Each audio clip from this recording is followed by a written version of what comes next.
Shalom, shalom. All praises goes to Yahweh, Bashem Yahushai, Bashem Kakwadash. The honors goes unto the apostles and elders of Great Millstone that have taught me the truth. Much love, peace, blessings goes out to all you hopeful elect brothers that are teaching the word of Yahweh, Bashem Yahushai in truth and sincerely. I want to do this lesson.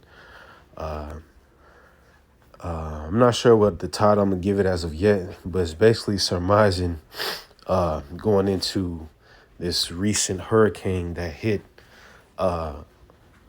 Cuba, which we should all know that Cuba is, and its inhabitants are Israelites, because Cuba would be a misnomer of the real nationality of those people. They're actually Israelites of the tribe of Manasseh, and this is the reason why the Lord is jacking them up, is because they're his people. And with being his people comes requirements of being under his guide in the form of keeping his word in the scriptures, in the Holy Bible. Okay? And our people out there are not doing that, so that's why the Lord sent this hurricane in. So look at this. Is moving away from Cuba, thankfully, after it pummeled the western part of that island. The damage and current conditions are devastating. And Local 10 News reporter Hansavella is in Little Havana tonight, where families are trying to reach out to their loved ones in Cuba.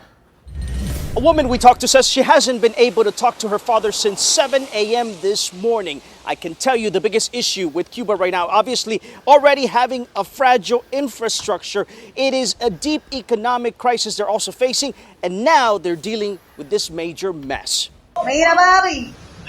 Images that break your heart. 99-year-old Jesus Pino Aleman in his home, submerged in floodwaters up to his waist. The rest of the family navigating as best they can in the town of La Coloma, where Hurricane Ian reportedly made landfall on the southwestern shore of Cuba.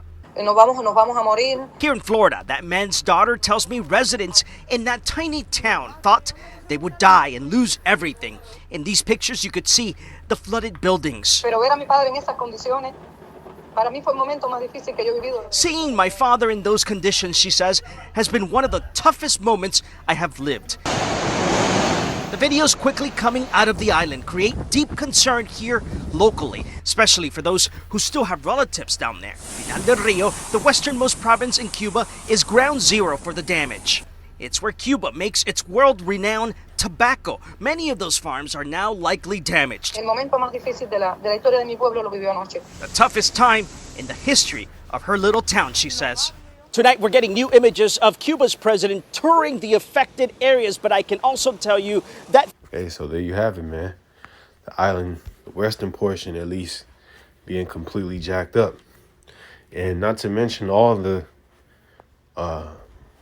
different forms of hardship Cuba has had for the past several centuries, really, because Cuba was established as a colony to the Spaniards, I believe, in the 14 to 1500s, and since then that island has been raped of its resources and its indigenous people enslaved. All right, and they even brought some so-called Negroes to that island to serve slavery. And since then, that island has been, pretty much under hardship and the curses of Deuteronomy 28, the 28th chapter ever since. Because this is the punishment of the Most High upon our people. But you fast forward to 2022, our people still don't get it. And that's why the Most High ultimately has the final remedy for the rebellion of Jake in the form of what's called Jacob's trouble in the scriptures. It's outlined in Jeremiah, the 30th chapter. Okay, because here I was reading this other article I found. Here on RT, it says Cubans vote on gay rights. Amendments to family code will allow same-sex marriage, gay adoption, and surrogacy. It says Cubans, here this picture says Cubans voting at polling station during the new family code referendums in Havana, September 25th, 2022. So this was just 2 days ago. And then 2 days since this event, this island got jacked up with a fucking hurricane. And I guarantee the same people that were sitting there voting for this madness is the ones that got jacked up or their family members getting jacked up. You see that woman, she was about waist high in water. She's like a 50-year-old woman who's totally dressed out of order.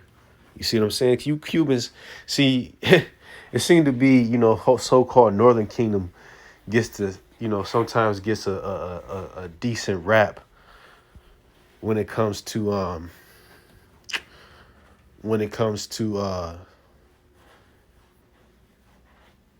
their behavior, but they're not much different from the so-called Negroes of America. Because I say that because there's a contrast in how Jake is viewed in the media. When I say Jake, I mean the Southern Kingdom that's in America. They always depicted as the worst criminals and thugs and degenerates. Well, the so-called Hispanic tribes of, Mexico and South America and the Caribbeans, they're not much different in their degeneracy. They're completely wicked too. It says nearly 4 million Cubans have voted in favor of the government-backed amendments to the island's family code in a popular referendum, authorities in Havana said on Monday. Preliminary results show more than 66% of the votes cast favored the proposal to legalize same-sex unions, surrogacy, and adoption of children by homosexuals, among other things. And that's spiritual, man. That's completely spiritual. You know why that number is spiritual? Because that number is the 2/3, and the scriptures prophesy that that's the portion of Jake that's going to be destroyed. Okay, if you go here in the book of Zechariah 13, verse 9, and verse 8, and it says, "It shall come to pass in all the land, saith the Lord, 2 parts therein shall be cut off and die, but the third shall be left therein." Now this will represent 66% of Israelites dying in America, of, so-called Cubans, so-called Mexicans, so-called Puerto Ricans, so-called Black Americans, so-called Haitians, etc. But you go back to here, it's spiritual that you have 66% of these Cubans vote in favor of this, immoral proposition, man. Because here in the book of Leviticus 20 and 13 says,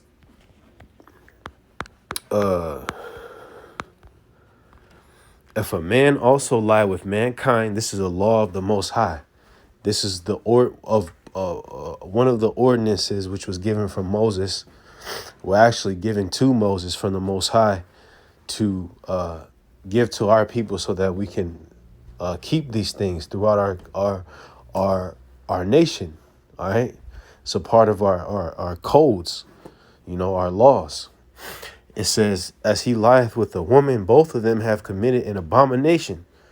They shall surely be put to death. Their blood shall be upon them. So that is what's the penal code behind homosexuality. You're not supposed to sit there and vote to allow this type of stuff, man. That's completely off. But that just shows you how gone our people are here in these last days. And, and when it comes to the so-called Latinos, you never would have thought that they here in this, I would say if you would rewind 20, 30 years ago, that they would get to this point, because a lot of those Hispanic, those islands are staunchly Christian and Catholic, and Catholicism, allegedly does not allow for homosexuality. But that's why Esau has come with a lot of his Western coercion tactics or subversion tactics. He pushed a lot of LGBTQ lifestyles on his media, comic books, weirdo music artists, so that the youth would be turned out. And that's exactly how they are. Dudes like Bad Bunny, he's a complete F, man. Complete F, man. F-A-G. You know what I mean? So our people, they gone. And this is why the Most High smack your ass with a fucking hurricane. All right? Point blank, period. Nothing else to be said. Shalom.